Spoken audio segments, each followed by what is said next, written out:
Welcome to the Counselling Tutor Podcast, the must-listen-to podcast for students of counselling and psychotherapy. Here are your hosts, Rory Lees-Oakes and Ken Kelly. Hi, I'm Rory, and with me always is Ken. How are you doing today, Ken? Exceptionally well. I'm so delighted to be back here. We've had a bit of a break from the podcast. If you listen to us in real time, we break for the academic break, and we are back with a brand new outline. So a new format for you today. We're going to be kicking off episode 197 of the Counselling Tutor Podcast with a brand new section called Counselling Foundations. Counselling Foundations is going to be us revisiting what are the firm foundations of a counselling practice. We're going to be looking at theories. We're going to be looking at skills. We're going to be looking at practice techniques that underpin counselling. Back to basics is another way of saying that, but it's more the foundations, great for students, but also great for a qualified practitioner. And in that brand new section today, we're going to be looking at academics of being a counsellor and how we come across that academic requirement time and time again. We then go into another brand new section called Focus on Self, where we recognise that as practitioners, we ourselves are the very heart of our practice. Whether we work in private practice, whether we're a student in placement, whether we are working within an agency, it is us. We are the practice. Who are we within that practice? How do we care for ourselves? And today, in Focus on Self, we're going to be asking the important question, who are you in your practice? And then we're going to be ending episode 197 with a favourite section called Practice Matters, where we dip our toe into the world of what it's like to practice as a psychotherapist. We look at different areas of that, and we have an expert, Amy Lauder, who's going to be speaking about counselling those with moral injury. Really interesting topic. I think you're going to enjoy that. But we're going to kick off episode 197 with those counselling foundations, Rory. Speaking about academics, we kind of revisit them again and again.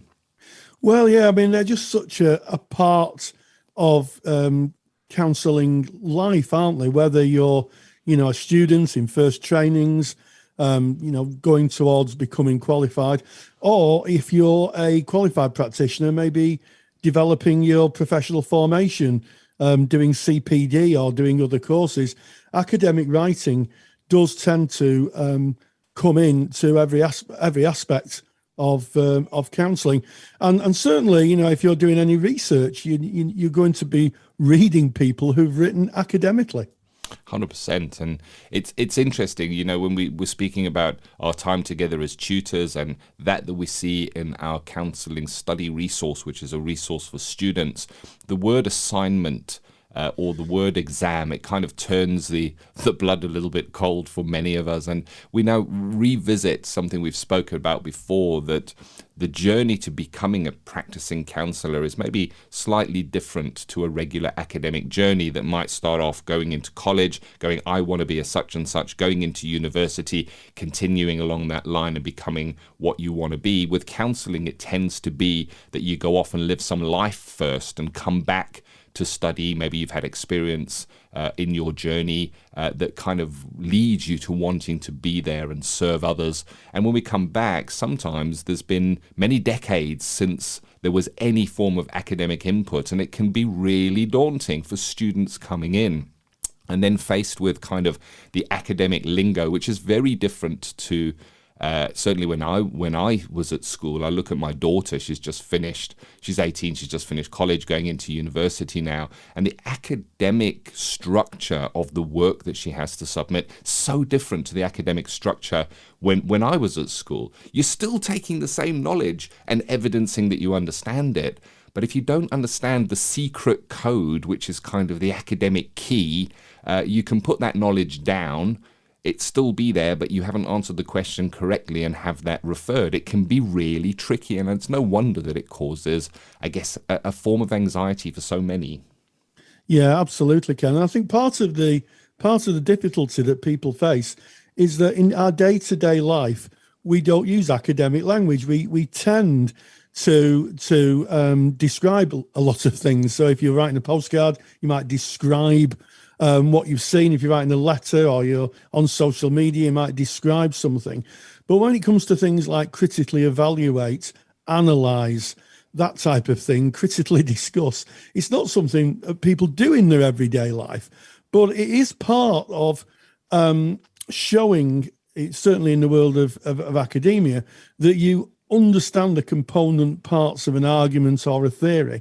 And for some, it can be quite tricky. And I also think that a lot of people come into training carrying a little bag with them, which is their experience at school. Oh, yes. You know, that fear of being judged or criticised, or, you know, one that I carried for a long time, not being as smart or capable of others. I remember sitting in my diploma class thinking, everybody's cleverer than me. Yeah.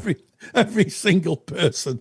For sure. Am I going to hold the class up? Will I be academic enough? Will I be the one that stands out in the group? All fears that we've heard again and again and again. And we recognize that you're going to kind of, that would be maybe more expected for a student on a formal study to become a counselor or a psychotherapist. But we see the same in practitioners that have graduated over a decade ago. We offer continuing professional development. We also offer core training, such as our supervision course.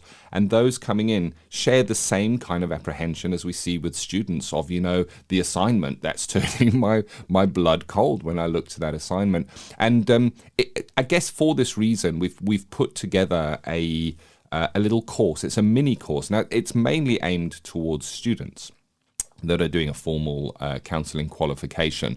And it is an academic writing course. So if you are a student, you're on a counselling journey, academics is maybe a hurdle that you would rather have a nice smooth ramp to get over rather than the anxiety and fear that sometimes comes with that, then go to counsellingtutor.com and on our main website you'll see how to access and get hold of that academic writing course. And I just want to kind of go through the structure of the academic writing course, because I think it gives a good indication into how to approach any academics we come across, whether that be in our studies, whether that be in CPD, whether it be in a further core training for your practice. And the very first thing, and I think this is an area where many slip up, is understanding the question, understanding what is actually being asked, Rory. Oh, yes. I think that is, you know, having marked many assignments, one of the things that comes out time and time again is understanding the question. And I may have told this story before, but with fear of repeating myself, when I used to brief assignments in class, I used to say, you really have to answer the question. And I used to say, what colour is the wall behind you? And I think it was like a grey wall. And people would say, the wall is grey. And then some people would say, well, the wall is grey, but it's next to a window. And also it's got a skirting board. And also it's got a picture on it. And I said, that wasn't the question. The question was, what colour is the wall? And I think that sometimes it's really useful to look at questions and say, what actually is being asked here? Yes. What actually is being asked? Let's cut out what I think is being asked, but what is being asked. And a little bit of a tip here is get someone to say it to you, because it sounds different when it's spoken than when you're reading it off the page. It's just one of those quirks of you being human, I think. I like that, Rory. It is, you know, when we read it with our eyes and our head is telling us the words that we're seeing on the page, we hear it in a very certain kind of voice. And we can, like you say, Rory, it sounds different if that question comes externally and enters through our ears. There's a different process that takes place. So yes, read it, but get somebody to read it for you, or you can use a screen reader. So PC, Macs nowadays, you can use a setting in accessibility. It usually is that, and select a piece of text and let that read it to you. And that's a great way of understanding a question. It's also really good when you've answered a question to kind of select that, get your screen reader to read it for you. And as it's being read to you, you just read over the question again and say, am I answering the question that is being asked? So if the question is, what color is the wall behind you? And you say, well, the wall behind me has got wallpaper on it, which has got quite a texture in it. And I see that there's a pattern on that. You're already not answering the question. You're talking about the knowledge you have about the wall, but not hitting that question. And that's one of the things that trips people up. Within the questions, sections, there will undoubtedly be the use of what are called Bloom's verbs. And Bloom's verbs are kind of the academic code. So Bloom's verbs, things like remember. What is remember? Well, if it says remember, you would show that you can recall specific facts that you've learnt. If it said understand, then you'd show that you can make sense of something that you've learnt. If the Bloom's word was apply, you'd need to show that you can use the knowledge that you've learned. So there's a difference between remembering, understanding, and applying. And they're pretty simplistic, but there's quite a few Bloom's verbs. They can get right through to critically evaluate, and they all kind of have a different meaning. And unless you have the decode or the code to unlock what they mean when they say something like analyze, so analyze is you would show that you understand the different parts of what you learned and how they relate to each other. So that's pretty simple if you've got that key. And I'm glad to say that in the academic writing course, Bloom's verbs are covered, and you get a lovely key of a slide pack that you can download with that as well. So there you have it. That's kind of the understanding the question. The next one is making a schedule, making sure you don't get overwhelmed or caught short right at that last minute, Rory. Oh yeah, absolutely. As someone who was famous for writing his assignments at the 11th hour, my advice would be don't do that, and plan a scheduling, plan some timing, because we know neurologically that the more stress people get, the more the top half of their brains kind of switches off, and that's the part of the brain you really need when you're writing assignments. So give yourself some time. And also, maybe it may be useful, if you can, that everybody can, to find an environment where you're not kind of in the home, where you can go somewhere that's just very, very quiet. A lot of writers, one of my favorite writers, Maya Angelou, who's sadly not with us anymore, used to actually hire a room when she was writing, so she wasn't kind of have any kind of people coming in or asking her questions. Distractions is the word I'm looking for. So find yourself a space where you're not going to be distracted, and just start at the beginning and work your way through. But as Ken said, making a plan is really essential. Yeah, and if you kind of doing that from a distance, so there's two different parts to the academic writing, the assignment or the piece of work that you have to submit. One part is actual writing of that and doing all the referencing and everything you need to do. And the other part is actually planning it. And they're two separate activities. And if you do the planning at a safe distance from the actual writing, then you can do it in a different headspace. Rory spoke about, you get there and you look at this assignment, you start reading over it, the heart rate starts going up, and you think, you know what, let me get out of here. I'm out of here. This is better left until after the weekend. This is because it's comfortable because you're kind of there and having to do it now. But if you're looking over the assignment from a point of view of, okay, this assignment has to be submitted on such and such a date. So what I'm going to do is I'm going to assign dates where I'm going to chunk this down. I'm going to do section 1 on this day. I'm going to do section 2. And you brief that without the anxiety of having to face the assignment. So that when you get into your diary and it says today do part 1 of the assignment, you've already got the directions of what you're going to be doing. You go, okay, pull up the assignment, have an allotted time frame that you're going to be looking at that. Really, really helpful. That planning can't be overemphasized. I know it sounds so simple, but it really is a key to reducing the stress when it comes to any form of academic writing. We haven't got time to go into every aspect of the academic writing course. If you're interested in that, go to counsellingtutor.com and the link is there. But we will just kind of end on references, bibliographies, because I think this is another area that can trip people up. And the nice thing is, when you're referencing, there are now tools, there are online tools that you can use that certainly weren't available when I was doing my counselling training, or if they were, I wasn't aware of them. But there are amazing tools, and my daughter was showing me the tools she uses for her work, and they are incredibly good. You can get Havard referencing from a tool where you just put in the source of the reference, and it kind of builds the reference for you, Rory. Yeah, and it'll even build the in text reference as well. So there's a number of tools like that. and they're really, really, really useful. And one tip I would give when you're thinking about referencing is when you get your academic books, you read them back to front. So what you do is, instead of, you don't read an academic book cover to cover. You go into the topic section at the back and you have a look and you say, this is what I'm looking at. I'm looking at empathy today. So you'd make a list of all the pages with empathy on, and then you can use your Post-it notes and pop those pages in so they're bookmarked. And then you can start reading, instead of reading in the hope, as I did when I was a student, that I might just stumble on what the question was asking. Yes. Yeah. So there's so much help out there for you.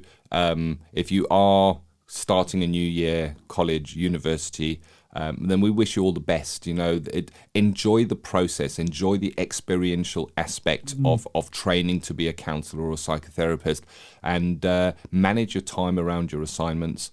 Look to the academic writing course. You can have access to that at counsellingtutor.com, and we just do wish you well. And this is that new section called Counselling Foundations. We're going to be revisiting on our weekly basis, when our podcast comes out, different foundations that underpin best practice for being a counsellor and a psychotherapist. But we now move on to our second topic, which is focus on self, also a new area where we recognise that you are the centre of your practice. And today's question, Rory, for us to discuss, and we always say we're not the experts, we don't profess to be the experts in any topic, we're just two colleagues having a chat about different topics, and hopefully some people will find that useful. But we encourage you to continue the chat, and you can continue the chat at our Facebook group, and that is, go to Facebook, put in Counselling Tutor, and you will find us.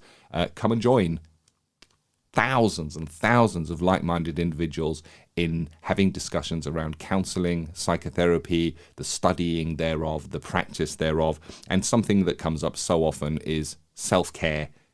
Who are you in your practice, Rory? Well, this is a really interesting question, Ken. I always used to say to my students that I was pretty much the same person you'd see in the supermarket, or maybe the person you'd see sat drinking a cup of tea in the local tea room. And I think that I would try just to be me. And I think that's, certainly for people who are trying to build a relationship with a client, I just try and be myself.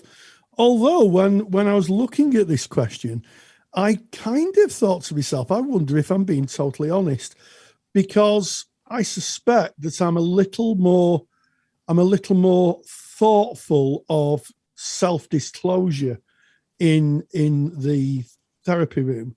I may talk a little bit, if I was with friends, about what's going on for me.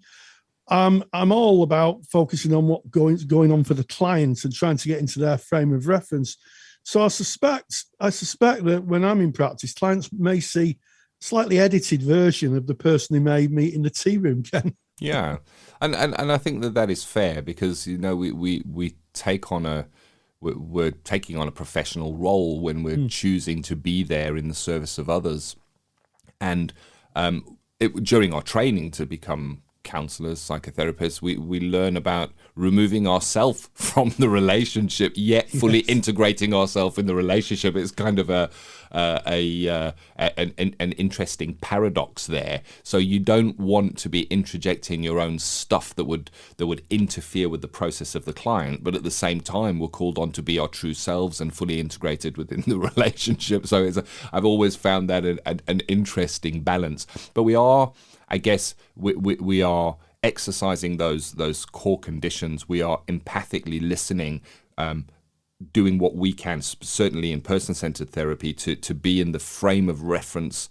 of the client, but yet we are there ourselves. We bring ourselves in, and I recognize within my practice, if I have to ask myself, who am I in my practice? And we really do encourage you listening to this.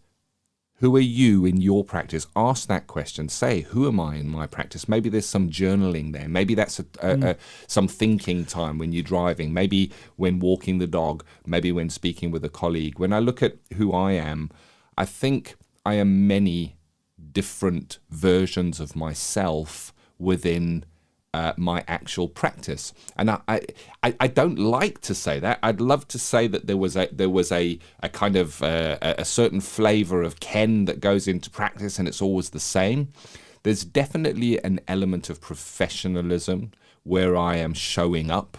It's kind of me, but me on a good day for the person. But I don't always have a good day. I can have a bad day in my own life. Life happens, we don't get a choice in some of the curveballs that life throws at us.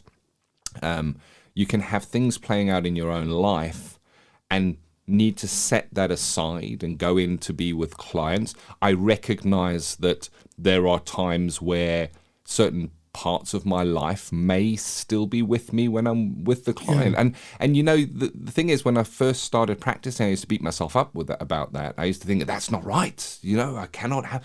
But the truth is, I'm human, and I am there as a human in an inter-person relationship, and I'm bringing me in, and I have to recognize that I bring in my good and I bring in my not so good.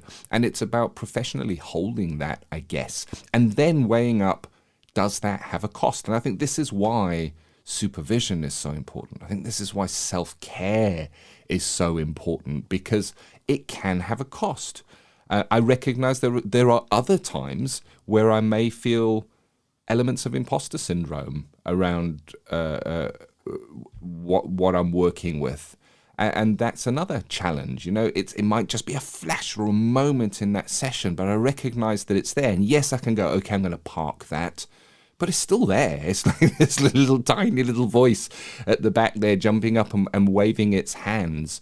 So I recognize from myself, there's many facets to who I am within my practice. And I think there's also an idiosyncratic element to that as well, Rory, in that I may appear or present slightly differently depending on who is sitting in front of me. Absolutely. I think that counselling is a made-to-measure service, and yes, I may be different in the therapy room, depending on who's with me. So if I've got a client whose mood is high and he's telling me about great success, I might be mirroring that. But also, if I've got a client who is really struggling, I may be mirroring that. You wouldn't want to be a client with a therapist and talk about something that's really difficult, and having a therapist laughing and joking and being animated. I want to pick up on a really interesting point about your outside life coming into the therapy room. One of the things that I know I do is I bracket off stuff that's going on for me. Yep. So if I've had really difficult stuff that's going on in my life, when I used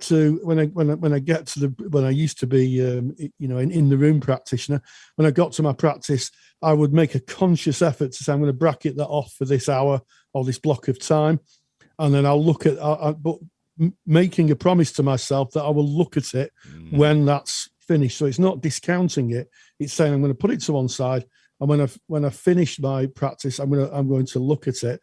I think that's important. And one of the things that I've learned through the years is the power of transference and countertransference.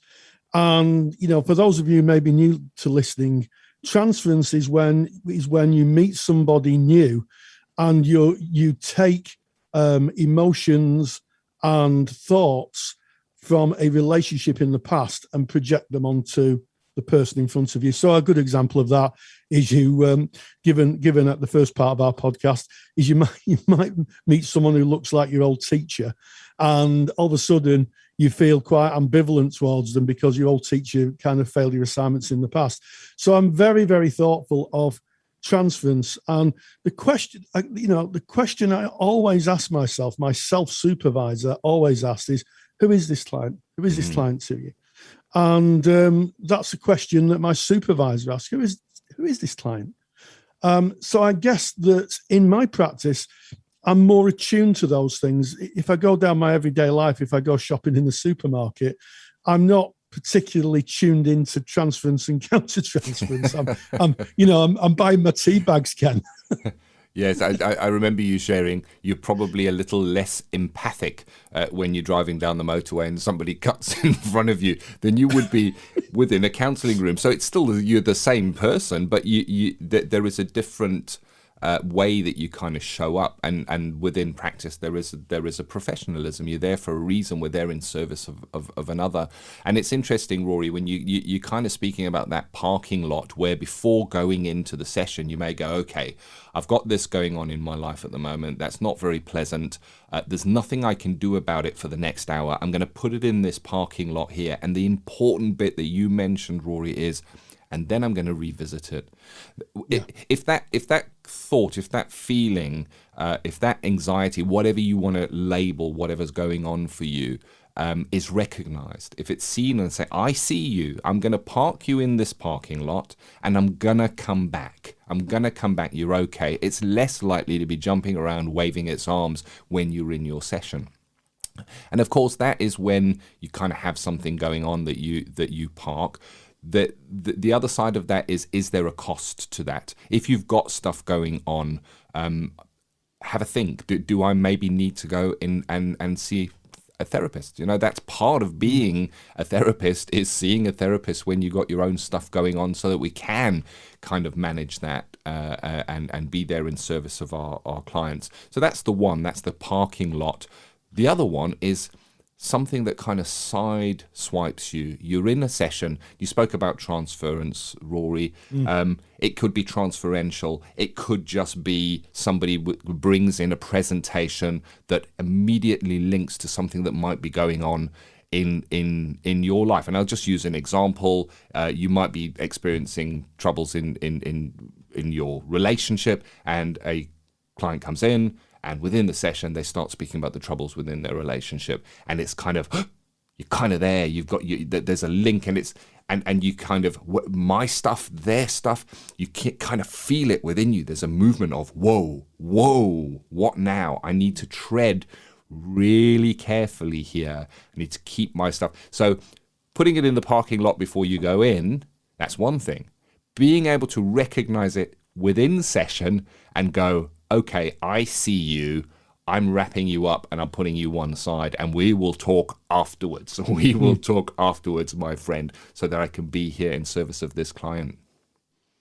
Yeah, absolutely. And I think there's also something to be said about taking clients on and thinking about what their presenting issue is. I think if you're going through a very difficult time, could be a bereavement, could be a divorce, or the myriad of difficulties that can touch a human life, have a think about, can you work with somebody who is going through the same experience as you? It won't be exactly the same experience, but have a think about that, because, and I've said this many times in the podcast, we can meet ourselves in the therapy room. Yeah. We can absolutely meet ourselves. We sit in front of clients and you think, oh goodness, this is me.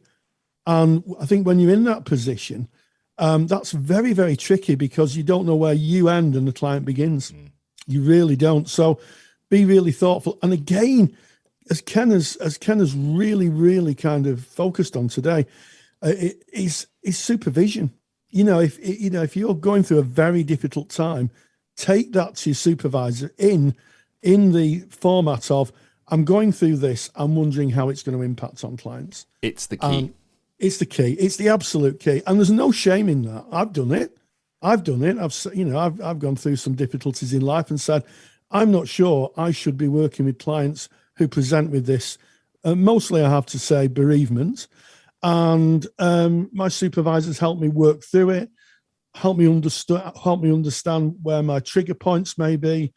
And in some cases, it said it may be wise, Rory, not to take on clients with that presentation for a few months and just see how you are in a few months' time. The greatest observations that I've ever had, really, in terms of practice. Someone looking out for you and who you are within your practice, the who are you, being there for you. And that's what a supervisor is there for. Yes, they're in service of the client. They're looking at how you're working, but there's a restorative element to supervision as well, where the supervisor is going to be looking at you and your life and suggesting your own personal therapy if needed. And that is a safety net, because we sometimes don't see it ourselves. We get caught up. We just don't see it. There's things that are unseen to self, and it doesn't mean that you're not self-aware. It is a human condition. If you look to certain kind of personal development exercises like Johari Window, it clearly outlines there's going to be stuff that may be seen by others but not seen by self. Going into supervision, talking about what's going on in therapy, talking about what's coming up for you allows somebody else to see maybe what we don't see. Listen to your family. Are they saying you're looking burnt out? You're looking worn out? Look to your colleagues. Have professional discussion and personal discussion with your colleagues, and have eyes looking out for you there. We've got to watch out for one another. That's about self-caring counselling. That's about this new section. Focus on self, because we recognize you are the heart of your practice. And we've got a handout, because when you go into practice, you take yourself in your counselling process. It's called Use of Self in Counselling. It is a free handout. It was created by Rory. And if you would like to get a copy of Use of Self in Counselling handout, just go to counsellingtutor.com. In the very top menu bar, click on the podcast tab, navigate to episode 197. That's 197. That's today's episode. Right there on the page, click the download and get your Self in Counselling handout. So there it is, Rory. That's kind of walking away from the focus on self into practice matters. And I know that you recently met up with Amy Lauder, who did a lecture for our CPD library. It's a really good lecture on a topic that's interesting. And when I was kind of doing my research for today's podcast, I was having a look at this topic to have a better understanding of it. Amy's speaking with you about moral injury. And to kind of give you an idea of what moral injury is, it's when you might be working with a client who's had to make a decision in their life that has had an effect, or there's been an outcome that has affected others that they are struggling with. And there's a really interesting dilemma. It's a hypothetical dilemma. It's called the trolley dilemma. And the trolley dilemma is about you are standing next to a tram line, and you look behind you, and hurtling down this tram line is this tram. It's out of control. The brakes have failed. You can see that there's no way it's going to stop, and it's heading towards 5 people who are working on the tram line. The 5 people working on the tram line cannot see the trolley because they have their back to it, and they can't hear the trolley. So if you shouted to them, they wouldn't be able to hear you either, because they've got headphones on because of the work that they're doing.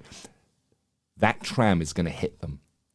And there is a lever, and if you pull the lever, it will turn the tram away from the 5 people that are working on the tram line. However, it will turn them in the direction of one person who is standing on the opposite tram line. And the dilemma is, do you pull the lever and through your will kill one person? Or do you do nothing and allow 5 people to die? And that is the dilemma. And this is kind of, it dates back to the 1960s when this was put together.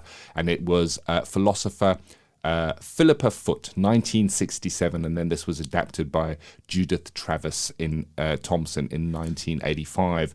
But moral injury is, if you were the person who pulled that lever, how would you deal with that? And that's covered, Rory, in this discussion you had with Amy Lauder. Absolutely, Ken. And I think that moral injury is something that's going to be spoken about a lot. We've come so far from the original conception of post-traumatic stress that went into the diagnostic manuals in the 80s.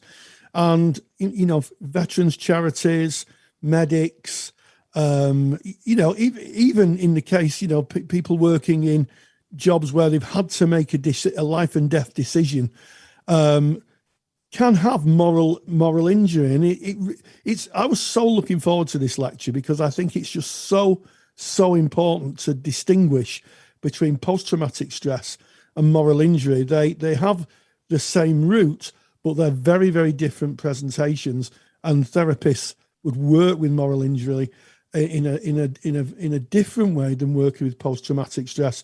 And I think it's a term now that's coming of age. I first came across it in the kind of early 2000s, when I was just finishing training, 2004, 2005, in some American literature. I think it was an American website, but now it's become really mainstream thinking. And I think, if you're the person who's working with maybe medics, military, anybody, police, anybody who's had to make a life and death decision, then moral injury is going to present in your therapy room more often than not. So let's dive straight into that interview with Rory and Amy Lauder on moral injury. Practice matters. And we welcome Amy Lauder, who has done a fantastic lecture for both the Counsellor CPD Library and the Counsellor Study Resource Library on moral injury. So, Amy, you're so welcome. Thank you for joining us. Thank you for having me here. So, moral injury, it's kind of new in the vocabulary of trauma. What is moral injury?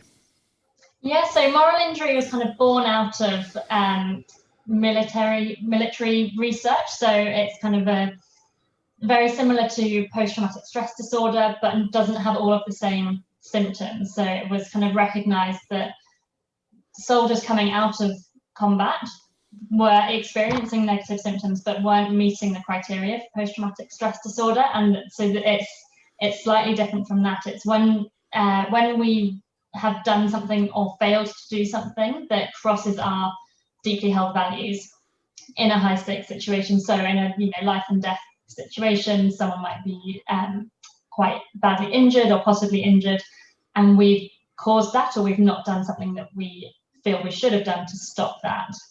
That's where we kind of come across moral injury. Yeah, so the idea that most people are moral and know the difference between right and wrong is breached in very extreme situations, and that gives people a traumatic response. So, are there any overlaps between moral injury and post-traumatic stress? Yeah, of course. So the symptoms, sleeplessness, feeling guilty, self-medicating, those kinds of things definitely overlap with post-traumatic stress disorder. Where it differs is that with post-traumatic stress disorder, you get the hypervigilance, the flashbacks, and with moral injury, you get more of the shame and guilt and remorse and anger feelings as a result. Yes, and I'm guessing that in terms of the military, that might present itself quite a lot. Because in combat zones, sometimes the rules of humanity blur or disappear completely. Yeah, definitely, which is why most of the research has been done with military personnel or veterans, because it's just so ripe for moral injury. It's like you say, that the morals kind of blur, and you're in that context where it's almost normal to be taking someone's life or losing a colleague or things like that, whereas in the civilian population, it's not as common. However, with COVID-19 and all the hospital staff, it was becoming much more common in the last year or so. I think it's really interesting that you speak about that, because I've heard lots of stories of frontline hospital staff. Staff maybe that didn't work in emergencies or A&E, doing other roles, being drafted into COVID wards. And and the impact of seeing people die and feeling helpless. And I apologise to anybody who's listening to this who's lost anybody, but that sense of not being able to do anything and feeling helpless, would that be a big part of moral injury? Yes, definitely. It definitely comes about when you're being told by someone higher up that you should do something or you can't do something. So especially with COVID-19, when there was a lack of ventilators or treatments, and medical staff are having to choose who gets treatment and who doesn't, that goes against their deeply held morals and their values, and that's why they went into healthcare, and suddenly they're not being able to help everyone that they want to. And it definitely comes from higher ups. It's that helplessness feeling of I want to help but I can't. Yeah, that sort of double bind, being told, or certainly in the military, ordered that you have to do something and you can't disobey an order without consequences, and it leaves people feeling like that. So how would a practitioner be able to discern if a client came in, the difference between post-traumatic stress and moral injury? Are there any kind of telltale signs that a client may help us with? I mean, it's very difficult because they can coincide as well. So you can have both post-traumatic stress disorder and moral injury. Moral injury, I mean, it's very similar to post-traumatic stress, as we've said.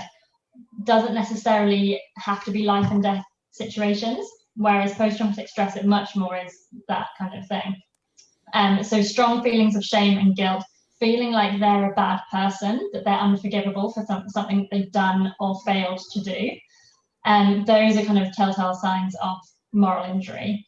And you often get a lot of self-sabotaging behaviors when they're in counselling, because they feel like they don't deserve to get any better, because the way they perceived it, they've done an unforgivable thing.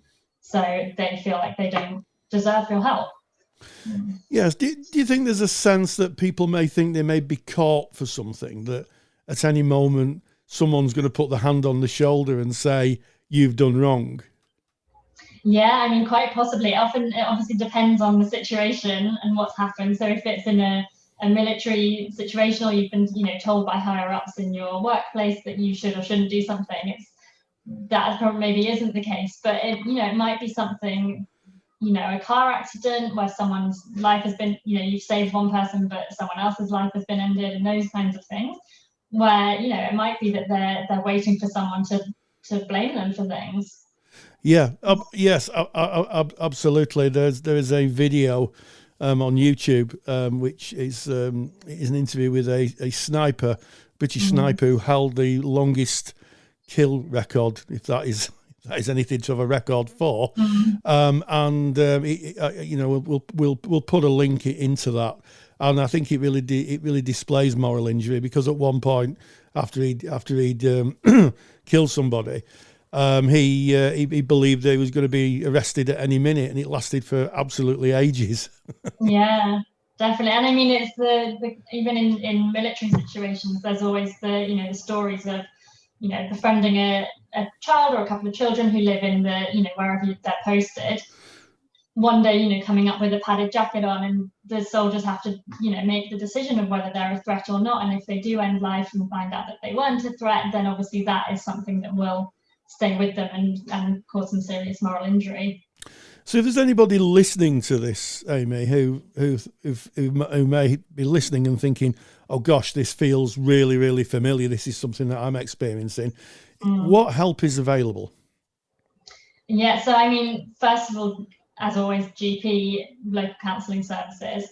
In terms of what kind of treatments are available, it's quite difficult, because the kind of traditional trauma treatments are normally CBT, trauma-focused CBT, which don't necessarily work with this population, because CBT is often focused on kind of changing the erroneous beliefs or the erroneous thoughts, whereas with moral injury, they're often not erroneous. They are, they have done something or they failed to do something. So it's more about accepting what has happened and accepting the feelings of shame and guilt and things like that, which so one of the best treatments so far that we know of for this is acceptance and commitment therapy, which is focused more on accepting the shame, the guilt, rather than trying to get rid of them, and kind of learning to live with them and building life based on your values around them. Yeah, so trying to make peace with what you've done, as opposed to try and distract yourself or to rethink your way out of it. Yes, definitely. And I guess there's lots of military helplines and frontline helplines, and if we can find them, we'll put them in the show notes page for people to have for people to look at them, and maybe be able to get some more information. In the lecture, in terms of the lecture, what do you hope that people will take away from it? What would you hope that after people have watched this really good lecture that you've delivered, that people would take away from it? So one of the main things I think is just how common it actually is. And even though most of the research originated from the military, it actually is, it can be anyone. There's obviously healthcare workers, as we're seeing, but also therapists themselves, journalists often as witnesses to horrific things, experience moral injury because they're not able to get involved and intervene, and they're witnessing all of these things. But with therapists as well, there's often, if you're working for an organization that is limited by the number of sessions and you have to discharge someone who's clearly not ready, you might, feel moral injury about that, or, there's all sorts of things. So just, I think how common it really is, and just being able to recognize it. Yes, and to be able to identify it and work with it appropriately. Yes, definitely. Well, I mean, this has been a fascinating interview. As I say, the lecture isn't to be missed. And as you say, it's more prevalent than we may want to think. So, Amy Launder, thank you so much.